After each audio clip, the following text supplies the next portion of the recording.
현금 서비스나 카드론 같은 은행 신용카드 대출 연체율이 가파르게 오르고 있습니다. 일반 은행의 신용카드 대출금 연체율이 8년 만에 최고치를 기록했습니다.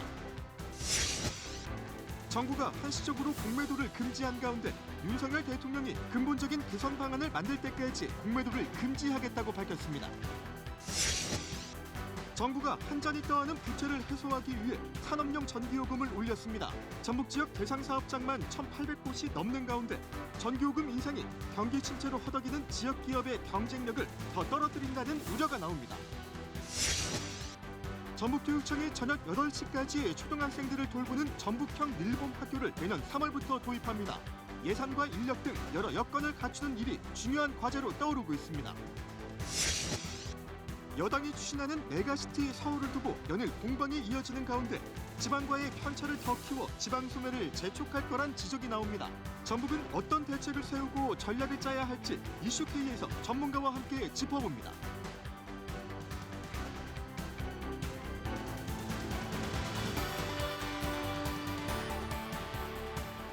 시청자 여러분 안녕하십니까? 전북 7시 뉴스입니다. 은행에서 발급한 신용카드 대출 연체율이 8년 만에 최고치를 기록했습니다. 높은 금리에 이자 부담이 커지면서 제때 돈을 갚지 못하는 취약 차주들이 늘고 있다는 우려가 나옵니다. 첫 소식 손서영 기자입니다. 은행 신용카드의 현금 서비스 카드론 같은 대출 연체율이 가파르게 오르고 있습니다. 한국은행 경제통계 시스템을 보면 은행의 신용카드 대출금 연체율은 8월 말 기준 2.9%로 집계됐습니다. 하루 이상 원금 연체를 기준으로 한 이 수치는 지난해 같은 달 2.0%에서 1년 만에 0.9%포인트 상승했습니다. 이는 2015년 8월 3.1%를 기록한 이후 8년 만에 가장 높은 수준입니다. 일반은행의 신용카드 대출금 연체율은 2014년 11월 3.4%로 정점을 찍은 뒤 하락세를 보였습니다. 지난해 9월 1.8%까지 떨어졌던 연체율은 올해 1월 2.2%로 상승한 뒤 하반기 들어 3%에 육박할 정도로 급등했습니다. 특히 일반은행의 가계대출 연체율 증가보다 더 큰 폭으로 뛴 카드대출 연체율의 상승세가 눈에 띕니다.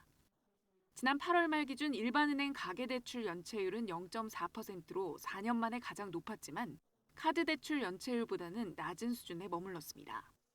고금리의 경기 둔화가 이어지며 카드빚을 제때 갚지 못한 서민이 더 크게 늘었다는 해석이 나옵니다. 카드 대출은 일반은행 대출보다 금리가 높아 여러 금융기관에 돈을 빌린 다중 채무자거나 급하게 돈이 필요해 이용하는 취약 차주들이 차지하는 비중이 높습니다. 은행 대출보다 소액인 카드 대출 연체율이 높아졌다는 건 취약 차주들이 다른 대출 상환에도 어려움을 겪고 있다는 뜻일 수 있어 금융기관 건전성 측면에서도 부정적인 신호로 해석됩니다. KBS 뉴스 손서영입니다. 올해 증권사들의 금융사고로 발생한 손실 규모가 700억 원에 육박하는 것으로 나타났습니다. 금융당국이 내부 통제를 강화하기 위한 긴급 재검토에 들어갔는데요. 이 소식은 김용덕 기자가 보도합니다. 금융감독원은 오늘 국내 36개 증권사 감사, 준법 감시인 등과 간담회를 갖고 최근 잇따라 발생하는 증권사의 금융사고와 손실 사태와 관련해 개선 방안을 논의했습니다. 금감원에 따르면 올해 증권사 금융사고는 14건으로 손실 규모는 668억 원에 달합니다. 2019년부터 2022년까지 증권사에서 발생한 사고 건수가 평균 7.8건, 손실 규모가 143억 원인 것과 비교하면 불과 1년 만에 많이 늘어난 겁니다. 금감원 검사 과정에서 일부 증권사는 기업 금융 임직원의 직무정보 이용, 횡령 등 사례가 다수 적발됐습니다. 또 부서 전체가 불법 행위에 가담했는데도 해당 사실을 전혀 인지하지 못하는 사례도 있었던 것으로 전해졌습니다. 이에 금융감독원은 내부 통제 시스템을 전면 재검토하는 등 대책 마련에 나섰습니다. 업계 관행 개선과 불법 행위 근절을 위해서는 증권사의 자체적인 내부 통제 기능 제고가 필수적으로 동반되어야 할 것입니다. 또 위법 행위를 방조 은폐하거나 내부 통제 업무가 소홀한 경우 준법 감시인 등에도 책임을 물을 예정이라며 부동산 PF, 기업 금융 등 IB 부분에 대한 내부 통제를 대폭 강화할 것을 요청했습니다. 금감원은 투자 대상 선정 시 위험 요인에 대한 실사를 엄격히 진행하고 미수거래와 신용융자 등 차입 투자 영업과 관련해 위험 관리를 더 철저히 해서 대규모 미수금 사태가 재발하지 않도록 관리할 것을 주문했습니다. 금감원은 내년 주요 업무 계획에 증권사 내부 통제 실효성 제고를 선정해 금융사고 예방을 중점 추진합니다. KBS 뉴스 김영덕입니다. 윤석열 대통령이 불법 공매도 피해를 막을 수 있는 근본적인 방안이 마련될 때까지 공매도를 금지하겠다고 밝혔습니다. 또 현장의 목소리를 들어 민생 정책을 추진해야 한다고 강조하면서 국회도 신도시 특별법 등 민생 법안 처리에 속도를 내달라고 당부했습니다. 우한솔 기자입니다. 윤석열 대통령은 주식 공매도 한시 금지에 따른 우려를 알고 있다고 했습니다. 우리 주식시장의 선진지수 편입이 어려워질 수 있다는 우려인데 그럼에도 불법 공매도 방치에 따른 피해가 너무 크다고 했습니다. 특히 개인 투자자들에게 큰 손실을 입힌다며 해결책 마련을 주문했습니다. 근본적인 개선 방안이 만들어질 때까지 공매도를 금지할 것입니다. 이것이 장기적으로 우리 증권시장 경쟁력에 긍정적인 영향을 주는 길이라고. 윤 대통령은 공매도 한시 금지를 비롯해 현장 목소리를 바탕으로 정책을 추진하고 있다고 설명했습니다. 소상공인 코로나 재난지원금 환수 면제, 주택용 중소기업 전기요금 동결, 김장철 농수산물 할인 등을 언급하면서 국회도 나서달라고 했습니다. 이른바 민생 법안의 조속한 처리를 요청하며 특히 신도시 정비특별법을 거론했습니다. 노후도시를 미래도시로 바꾸려면 특별법이 반드시 필요하다면서 연내 처리를 당부했습니다. 단순히 집을 다시 짓는 것뿐만이 아니라 주거 환경 개선 그리고 이주 수요의 관리까지 뒷받침될 수 있도록 특별법의 제정이 반드시 필요합니다. 지역상권법과 공정채용법 등도 시급한 민생 법안으로 꼽았습니다. 윤 대통령은 또 한국노총의 대화 복귀를 환영한다며 노사는 법치 토대 위에 대화하고 협력해야 한다고 밝혔습니다. 이와 함께 내일부터 이어지는 에이펙 정상회의, 영국, 프랑스 방문 등은 우리 경제의 보탬이 되는 논의를 위한 거라고 따로 설명했습니다. KBS 뉴스 우한솔입니다. 올해 상반기 자금 이탈 사태를 겪었던 새마을금고가 전문 경영인 체제로 개편하는 등 혁신안을 내놨습니다. 논란이 됐던 관리감독 권한은 그대로 행정안전부로 유지됩니다. 한승현 기자입니다. 새마을금고 경영혁신자문위원회는 중앙회장의 권한을 분산하고 전문 경영인 체제를 도입하는 등의 새마을금고 경영혁신안을 발표했습니다. 우선 중앙회장의 권한을 분산하기 위해 전무 지도이사를 폐지하고 경영대표이사가 업무를 총괄하는 전문 경영인제를 도입합니다. 중앙회장은 대외 활동과 이사회 의장 역할로 업무가 제한되고 연임이 가능했던 임기는 4년 단임으로 바뀝니다. 감사위원회는 견제 기능을 강화해 이사회 내 위원회로 격상됩니다. 이사 3분의 1 이상 요구가 있을 경우엔 이사회 소집과 임원 해임 요구를 가능하도록 개선합니다. 자구 노력 차원에서 6억 원 이상인 중앙회장의 보수를 23% 줄이고 5억 원대인 상근이사 보수는 28% 줄입니다. 간부 직원들의 임금 인상분도 50에서 100% 반납합니다. 이와 함께 완전 자본 잠식 등 부실 정도가 심각한 금고는 내년 1분기까지 합병하기로 했습니다.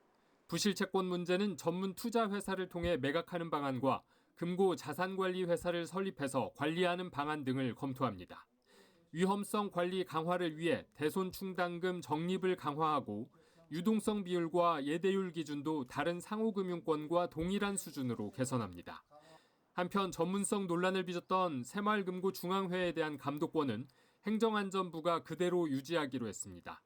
다만 일부 건전성 검사로 제한됐던 금융감독원 역할을 강화해 행안부, 금감원, 예금보험공사 등이 협의체를 구성해 검사 업무 전반을 같이 하기로 했습니다. KBS 뉴스 한승현입니다. 앞서 문재인 정부는 온실가스를 감축하겠다며 신재생 에너지 비중을 30%대까지 끌어올렸죠. 윤석열 정부는 이 수치를 1년 만에 다시 20% 초반으로 낮췄습니다. 감사원은 애초에 무리한 목표를 세워서 정책에 혼선이 빚어졌다는 감사 결과를 발표했습니다. 이정은 기자입니다. 문재인 정부 첫해 산업부는 태양광 등 신재생 에너지 비중 목표치를 기존 11%대에서 2030년 20%까지 끌어올리기로 했습니다. 온실가스 감축이란 세계적 흐름을 따르기 위해서입니다. 이후 국가 탄소 배출량을 더 많이 줄이기로 하면서 신재생 에너지 비율 목표치는 30.2%까지 올라갔습니다. 우리가 감당하기에 쉽지 않지만 반드시 달성해야 할 정도의 목표이기도 합니다. 감사원은 당시 산업부가 애초부터 무리한 목표를 잡았다고 지적했습니다. 산업부 내부에서 신재생 에너지 비중을 아무리 높여도 24.2%가 최대치라고 계산해 놓고도 30%로 발표했다는 겁니다. 탑다운으로 내려온 목표에 따라 무리한 계획이라도 수립해야 했다는 이유로 실현 가능성이 떨어지는데도 면밀한 검토 없이 강행하였습니다. 부실한 준비 과정도 꼬집었습니다. 신재생 에너지 보급을 늘리려면 전기 공급을 위한 송배전선 확보, 기상 악화 때 쓸 수 있는 전기 저장 설비 등이 필수인데 이를 적극 추진하지 않았다고 했습니다. 정부는 결과적으로 신재생 에너지 목표치를 기존 30%에서 1년 만에 21.6%로 낮췄는데 정책 혼선을 우려하는 목소리도 나옵니다. 목표를 낮춰 잡는 경우는 우리나라가 포함되어 있는 OECD 국가 중에 저는 본 적이 없습니다. 시간을 자꾸만 허비하면서 보낸다면 대한민국의 산업 경쟁력은 추락할 수밖에 없다는 것이죠. 감사원은 신재생 에너지 정책을 세우면서 전기요금 전망에 대한 논의와 검증도 부족했다고 밝혔습니다. KBS 뉴스 이정은입니다. 새만금 육상태양광 사업과 관련해 군산시가 출자기관의 대표이사 선발을 부당하게 했다는 감사 결과가 나왔습니다. 감사원 감사 결과 군산시는 2020년 6월 출자기관 대표이사를 정하면서 군산시장과 고등학교 선후배 사이면서 선거를 도왔던 A씨의 지원서를 대신 작성하고 서류 심사를 생략해 대표이사로 추천한 뒤 선발한 것으로 드러났습니다. 감사원은 앞서 육상 태양광 사업 추진 과정에서 강임준 군산시장이 지인업체에 특혜를 줬다며 수사를 의뢰했지만 군산시는 감사 내용이 사실과 다르다고 주장했습니다.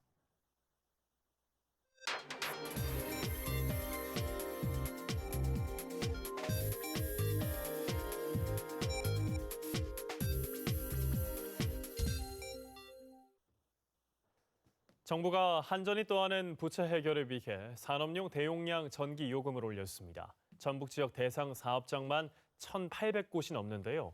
경기 침체 속에 전기요금 인상으로 인한 생산비가 늘어 큰 부담입니다. 이지현 기자입니다. 이 업체의 올해 3분기 특수강 판매량은 지난해 수준에 미치지 못하고 있습니다. 실적 악화에 최근 전기 요금까지 올라 영업이익 감소는 피하기 어려워 보입니다. 다달이 들어가는 전기 요금만 170억 원, 그만큼 전기 사용량이 많아서입니다. 탄소 섬유를 생산하는 이 공장도 사정은 마찬가지. 전체 생산 원가의 15%가량을 전기 요금이 차지하고 있습니다.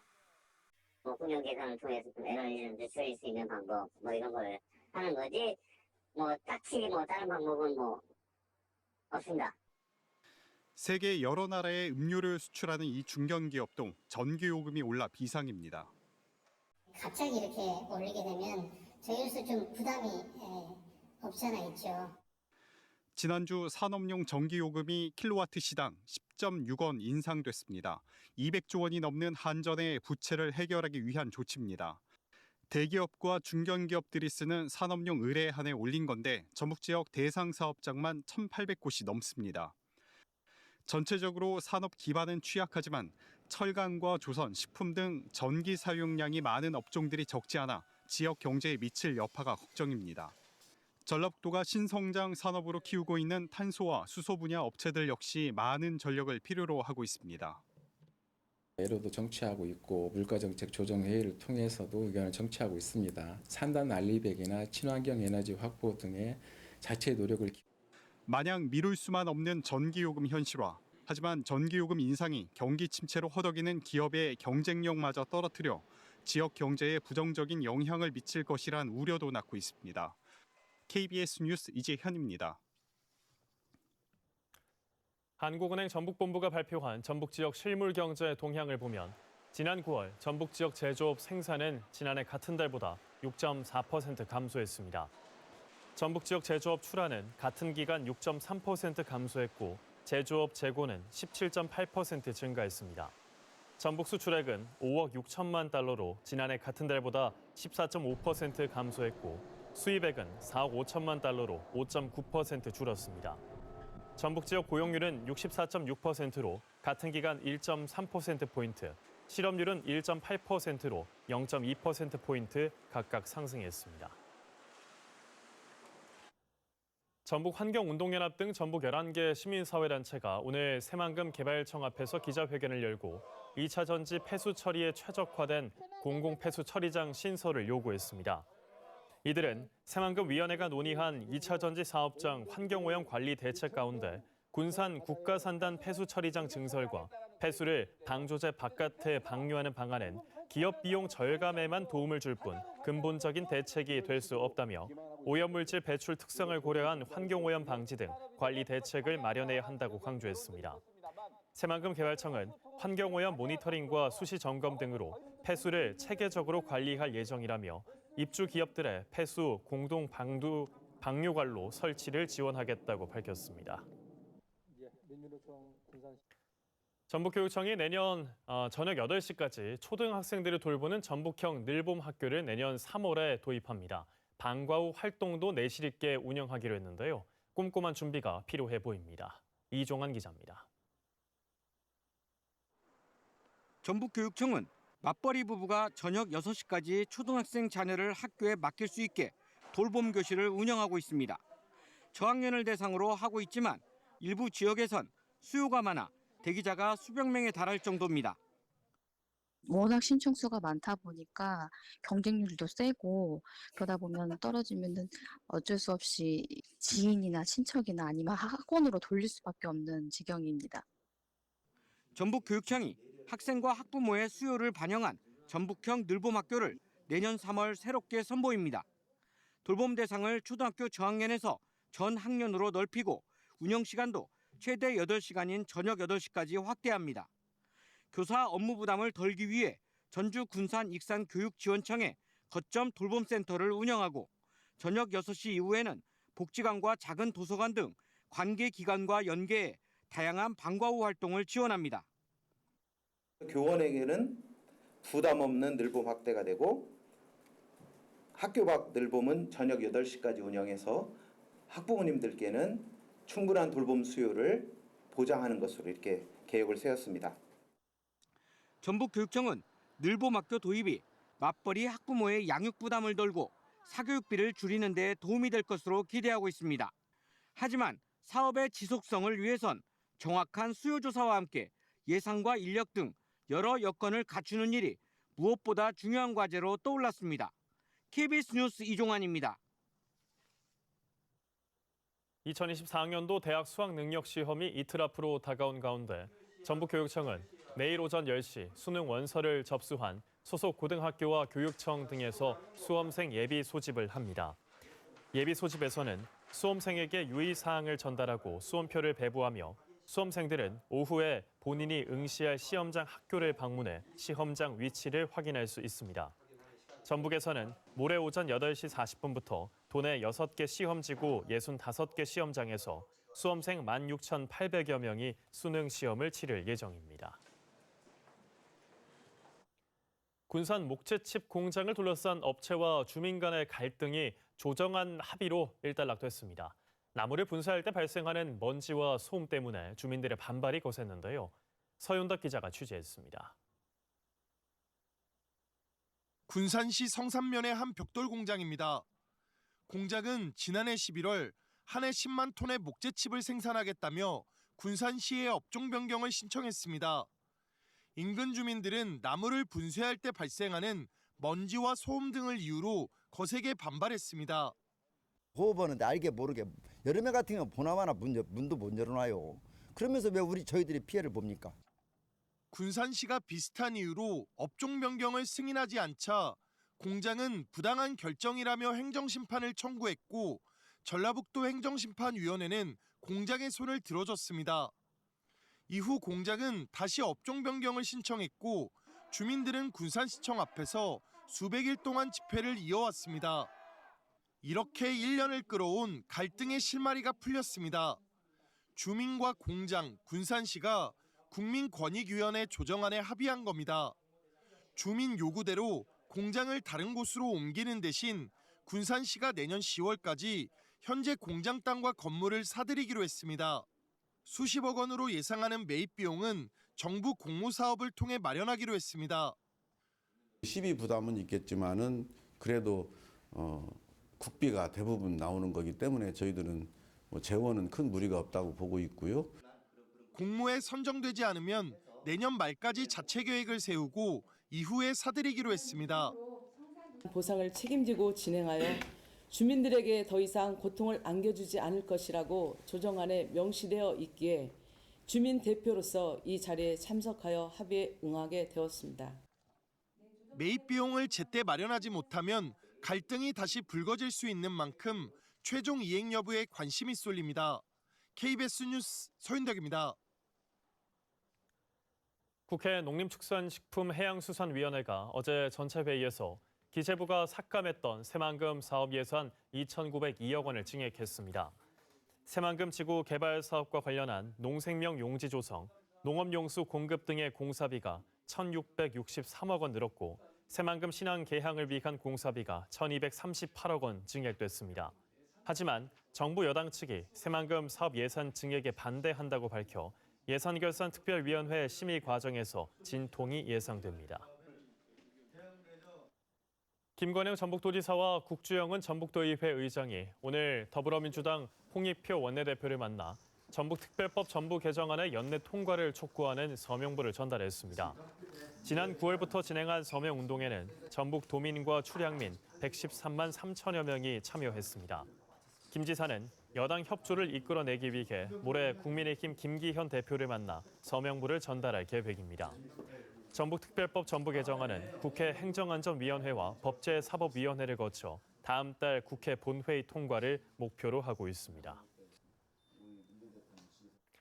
오늘 열린 국회 보건복지위원회 전체 회의에서 조규홍 보건복지부 장관이 의대 정원 확대 방안에 공공의대와 지역 의무 복무가 포함될 수 있도록 해달라는 정의당 강은미 의원 질의에 지역과 과목 간 불균형 해소를 위한 정책 패키지에 포함해 논의하겠다고 답했습니다. 또 지역 편차나 지역 병원 인프라를 살펴 의대 신설을 검토하겠다고 말했습니다. 기존의 조 장관은 공공의대 설립은 신중하게 접근해야 한다고 밝혔던 가운데 몇 년째 실마리를 찾지 못하고 있는 남원 국립의전원 설립 문제가 활로를 찾을 수 있을지 주목됩니다. 수년째 목욕탕에서 지내온 지적장애 여성의 사연이 알려져 인권기관과 경찰이 조사에 나섰습니다. 이 여성처럼 가족의 보호를 받지 못하는 장애인들을 위해 돌봄망을 확충해야 한다는 요구가 높아지고 있습니다. 안승길 기자입니다. 한 여성이 연신 바닥을 닦고 화장실 곳곳을 청소합니다. 계산대 응대도 하며 목욕탕 일을 보는 이 여성. 지적장애를 가진 30대 A씨입니다. 조부모와 갈등으로 집을 나온 지 벌써 6년여. 찜질방으로 쓰다 지금은 비어있는 공간에서 살고 있습니다. 그냥 딱 마음 편한 데서 지내요. 먹고 자고 합니다. 노력하고 올라오고 싶게끔.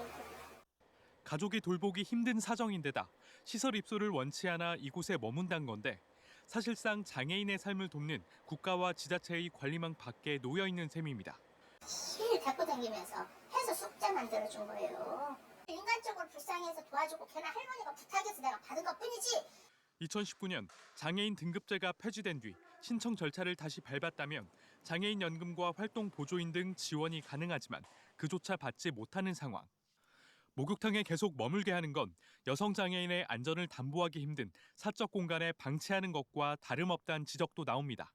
지적장애인들 같은 경우는 진술의 일관성이 없는 경우가 많아요. 그래서 권익공무기관이 필요한 거고 본인이 있고 싶다고 했었다고 하더라도 그 부분을 속단할 수는 없거든요. 전문가들은 이처럼 가족에게 보호받지 못하는 장애인을 사회적 돌봄망 안으로 끌어안는 게 중요하다고 진단합니다. 기존의 시설을 넘어 독립된 주거 공간과 직업교육 등이 연결된 맞춤형 지원을 통해 자연스럽게 지역사회에 녹아들게 해야 한다는 겁니다. 이분은 대안이 없는 거예요. 목욕탕 외에는 갈 곳이 없잖아요. 지적장애인의 자립을 위해서는 일상생활이나 고용이나 그 주거 이런 거에 대해서 통합적으로 사려 관리할 수 있는 지원 체계와 연계가 중요한데 장애 여성이 수년째 목욕탕에서 지내오고 있다는 사연에 전북 장애인 권리옹호기관이 현장 조사를 벌이고 있고 경찰도 수사에 나섰습니다. 김재 씨는 중점 관리 대상으로 정해 지원할 예정입니다. KBS 뉴스 안승길입니다.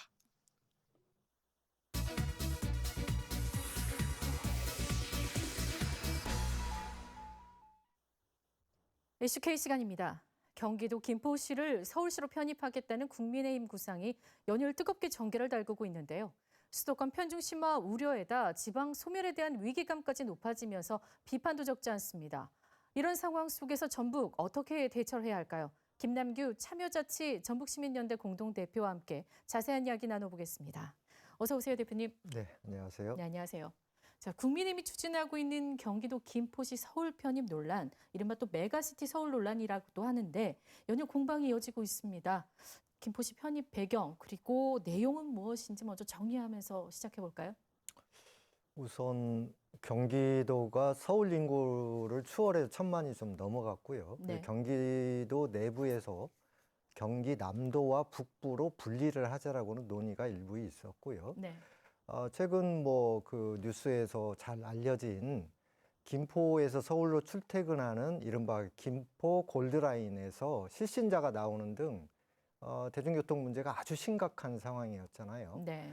이런 이야기가 나오자 국민의힘에서 이를 받아서 아예 김포를 서울시에 편입시키자. 그래서 서울을 메가시티로 만들자 이렇게 이야기를 하고 있어서 김포시의 서울시 편입과 메가시티 이 이야기가 섞여서 나온 건데 그러면서 국민의힘이 아예 하남, 광명, 구리까지 수도권 인근의 도시까지 편입을 시키자 이렇게 논의를 발전시켜 나온 부분이 좀 있고 하지만 이런 국민의힘의 주장이 내년 총선을 겨냥한 정치적 어떤 배경이 있다라고 하는 비판, 그다음에 김포 시민 등의 어떤 동의, 의회의 어떤 동의 절차 등 복잡한 이런 논의가 있어야 되는데 너무 조급하게 이렇게 진행하는 거 아니냐라고 하는 비판이 있습니다. 그렇군요.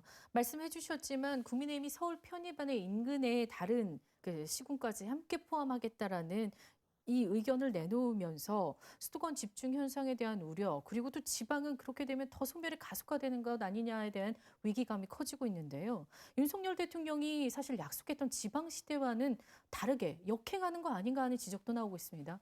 저는 현 정부의 지방시대 정책이 무엇인지 잘 이해가 안 가는데 일단은 네, 역대 정권에서 지역 균형 발전이라고 하는 것이 실패를 계속 봐왔고 우리 사회가 저출생 고령화 사회로 가는 걸 일정 정도 정책적으로 해결하고 있지 못하기 때문에 지방화 시대라고 하는 것이 과연 근본적인 어떤 대책을 가지고 하는 것이냐라고 하는 의문을 저는 개인적으로 갖고 있습니다. 네. 더군다나 지금 김포를 서울에 포함시키겠다, 서울을 메가시티로 만들겠다라고 하는 건 저출생 문제도 있지만 지방에서 끊임없이 수도권으로 서울로 올라갔던 즉 지방 소멸의 문제는 수도권 집중의 문제와 깊이 연관이 돼 있는 건데 이렇게 서울을 메가시티로 만들겠다라고 주장하는 국민의힘 내용을 보면 과연 지방 소멸을 막겠다는 것인지 또는 지방을 제대로 알고 이런 주장을 하고 있는 것인지 다른 측면에서 지방시대라고 하는 이 정책의 진정성을 저는 좀 믿기 어려운 상황이다 이렇게 말씀드립니다. 네. 윤 대통령은 또 이런 계획도 내놨어요. 지역 자생발전, 균형발전을 통해서 초광역권 발전 계획도 얘기한 바 있는데 전북 같은 경우에는 바이오 탄소 특화 자치권으로 만들겠다는 계획을 제시한 바 있습니다. 어떻게 전망하십니까? 이렇게 메가시티 초광역권 형태로 가면 전북은 경쟁력이 계속 사라질 수밖에 없거든요. 왜냐하면 현재 초광역권이라고 하는 게 충청권, 광주, 정남권, 그다음에 대구, 경북권, 그다음에 부울경, 네. 그다음에 특별자치권에서 강원, 전북, 제주 이렇게 세 개로 나누는데 어쨌든 메가시티 정책이라고 하는 것이 대도시 중심으로 돼 있고 대도시 안에서도 작은 도시는 큰 도시에 흡수되는 형태로 돼 있기 돼 있다는 것과 네. 그다음에 현재 광역을 갖고 있는 대도시 초광역권을 보면 전북에 비해서 가진 게 많아요. 일단 물량 자체가 다르고 출발점이 다른데 똑같은 방식으로 전북이 메가시티 형태로 정부에서 정책을 추진한다고 하면 전북이 얻을 게 많지 않다고 저는 봅니다. 해서 정부의 이런 그 특별자치도의 어떤 특화라고 하는 것도 현재 전북 특별자치도 관련 법률의 어떤 그 통과를 요구하고 있는 걸로 알고 있는데 그 내용을 보다 풍부해 해주는 것이 이런 그 특별자치도 권에 대한 먼저 선행돼야 될 그런 문제가 아닌가 싶습니다. 이 논란과 관련해서 김관영 지사 같은 경우 전북이 내년 특별자치도 출범으로 이미 독자 노선 가기로 결정했다라고 얘기했는데 이런 상황에서 전북은 또 어떻게 대응을 해야 하는지 이것도 고민입니다. 이전에 호남권, 그러니까 이명박 정부 때 5+2 정책 네. 해가지고 호남권에 전북이 묶여 있었는데 그렇죠. 결국에 여러 가지 것들을 보면 광주 전남에 집중되고 전북이 소외되는 현상 때문에 나온 게 이제 전북 독자권이라고 하는 것을 주장을 했었는데 이것이 지금 전북 특별자치도까지 왔지 않습니까? 네. 그런데 독자 노선을 걸을 수밖에 없는 배경은 좀 있긴 하지만 독자 노선에다가 인근 지자체와 협력 등의 독자 노선을 뛰어넘는 여러 가지 정책들이 전라북도에 또한 나와야 되지 않나 싶습니다. 김포 편입에 대한 비판이 좀 나오는 편이지 않습니까? 국민의힘은 메가시티를 전국적으로 또 확대하겠다고 맞불을 놓기도 했고 현실성이 있는 것인지 오히려 지역 갈등만 이렇게 조장하다 끝나는 것은 아닌지도 좀 우려가 됩니다. 메가시티라고 하는 개념은 사회 경제적 개념이에요. 그러니까 행정적 개념보다는 행정적 개념으로 본다라고 하면 행정 통합이죠. 그러니까 민주당이 이야기하는 행정체계 개편, 즉 행정체계를 광역 단위로 다 거의 다 묶겠다 이런 건데 그것도 보면 행정의 효율화 측면을 우선하는 그런 행정체계를 중심으로 한 어떤 주장이고 메가시티는 앞서서 말씀드렸지만 대도시권을 중심으로 해서 어떤 산업적 지역의 어떤 경쟁력을 키우자 이런 정책인데 사실 어느 곳에도 전북이 끼기가 어려운 부분이 좀 있는데요. 우리나라는 중앙 집권적이고 행정 중심적이기 때문에 이런 논의가 계속되는 측면이 있지만 일단은 이런 논의조차도 주민들의 동의와 어떤 그 충분한 논의 과정, 그다음에 각 지역별, 권역별 어떤 발전 전략이라고 하는 그 어떤 체계적이고 좀 계획적인 이런 비전을 가지고 이야기를 해야 되는데 뭐 이렇게 산술적으로 뭘 통합하고 이렇게 뭉쳐놓고 이런다고 해서 지역이 발전되는 문제가 아니라고 하는 겁니다. 그래서 지방을 좀 제대로 이해하고 저출생 고령화 시대에 맞는 지방 정책이 먼저 쓴 다음에 거기에 합당한 메가시티, 합당한 행정체제 개편이라고 하는 그 그릇이 함께 논의되어야 된다고 봅니다. 집권 여당이 내놓은 이 논란 속에 전국 자치단체들마다 시군협력을 통한 메가시티 만들겠다고 너도 나도 나서고 있어요. 이 다른 지역 메가시티 조성에 맞서기 위해서 전라북도도 해결해야 할 과제가 분명히 있을 텐데요. 과제는 무엇이고 또 전략은 어떻게 짜면 좋겠습니까? 문재인 정부 때도 메가시티 이야기가 한참 진행이 됐고요. 사실은 메가시티라고 하는 게 부울경에서 우리가 제2의 서울이 되자. 계속 거기도 인구가 줄어들고 있으니까 그러면서 촉발된 측면이 좀 있고요. 메가시티 부분에서 충청권과 부울경권은 경쟁력이 좀 있어요. 네. 그다음에 이제 나머지 도시들인데 그중에서 독자권으로 돼 있는 전북은 굉장히 좀 어려운 측면이 좀 있습니다.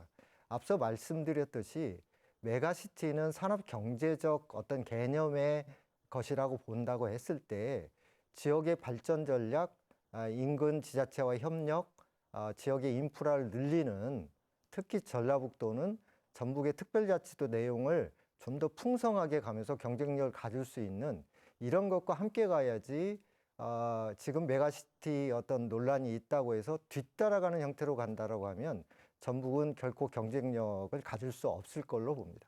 알겠습니다. 오늘 여기까지 들어야겠습니다. 나오셔서 고맙습니다. 네, 감사합니다. 감사합니다. 네, 다음 소식입니다. 전라북도가 고창군 심원면과 무장면 한우 농가에서 소 럼피스킨이 확인돼 두 농가에서 키우는 한우 38마리를 긴급 처분하기로 했습니다. 전북 지역에서는 오늘까지 럼피스킨 9건이 확인됐고 이 가운데 8건이 고창에 집중돼 방역에 비상이 걸렸습니다. 방역 당국은 고창 소 사육 농가의 항체 면역력이 강화되는 이달 말까지 방역과 의심 증세 관찰에 신경 써달라고 당부했습니다. 전주지방법원이 지난 조합장 선거 과정에서 조합원들에게 금품을 제공한 혐의로 재판에 넘겨진 전북 지역 한 조합장에게 징역 1년을 선고했습니다. 조합장과 범행을 공모한 조합 이사와 지지자 등 3명에게는 최고 징역 1년에 집행유예 2년 등을 선고했습니다. 재판부는 조합장 선거에서 금권 선거가 발생할 가능성이 크다며 이를 근절할 중한 처벌이 필요하다고 설명했습니다. 이들은 선거 전인 지난 1월부터 전주와 완주 등에서 11차례에 걸쳐 조합원들에게 550만 원을 제공한 혐의로 재판에 넘겨졌고 형이 확정되면 해당 조합장 당선은 무효가 됩니다. 새만금 방조제 관할권을 두고 주변 시군이 법정 공방을 벌인 데 이어 새만금 신항과 동서도로 관할권을 놓고 군산시와 김제시가 갈등을 빚고 있습니다. 오늘 밤 심층 토론에서는 행정안전부 중앙분쟁조정위원회도 쉽게 결론을 내지 못하고 있는 새만금 관할권 갈등의 실태를 살펴보고 전북 발전에 도움을 줄 수 있는 해법은 없는지 짚어봅니다. 일자리는 익산에 있지만 정착하지 않고 다른 지역에서 출퇴근하는 인구 비중이 높게 나타나 정주 여건을 개선해야 한다는 지적이 나왔습니다. 좋은정치 시민넷이 통계청 자료를 분석한 내용을 보면 익산 지역 노동자 15만여 명 가운데 12%가량은 다른 지역에서 통근하고 있고 전주와 익산, 군산 세 지역 가운데 비중이 가장 높은 것으로 파악됐습니다. 좋은정치 시민넷은 익산의 일자리가 늘고 있지만 인구 유입 효과로 이어지지는 못하고 있다며 거주지 이전을 유도할 수 있는 정책을 마련해야 한다고 강조했습니다.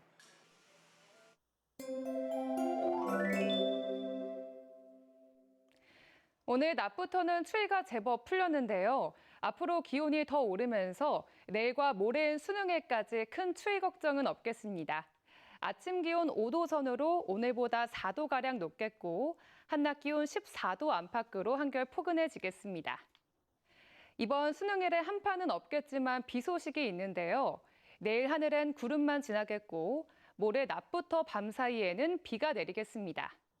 내리는 양이 많지는 않겠지만 대기가 불안정한 탓에 돌풍과 함께 천둥 번개가 치는 곳이 있겠고요. 동부 지역에선 눈이 내릴 수도 있겠습니다. 자세한 지역별 날씨입니다. 내일 아침 김제가 4도, 부안과 정읍이 5도로 오늘보다 3도 정도 높게 출발하겠습니다. 한낮에는 14도 안팎으로 예년 수준을 보이겠습니다. 동부 지역은 완주가 4도에서 출발해 14도까지 오르겠습니다. 내일 바다의 물결은 최고 1m가 예상됩니다.